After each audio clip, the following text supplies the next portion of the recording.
অনেকদিন পর ভিডিওতে আসলাম।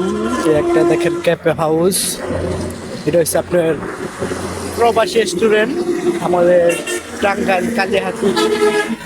এখানে আমি একটা কাজে আসছি, একটা ব্যাপারে কাজে আসছি, এসে দেখলাম এই জায়গাটা খুব সুন্দর একটা রেস্টুরেন্ট নতুন করছে। তাই মঞ্চ আপনাদের একটু দেখাই। এই দেখেন খুব সুন্দর একটা রেস্টুরেন্ট।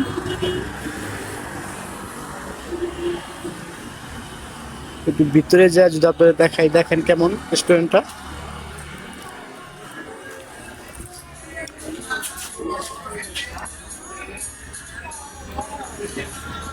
দেখেন খুব সুন্দর একটা পরিবেশ আমাদের টাঙ্গাইলে।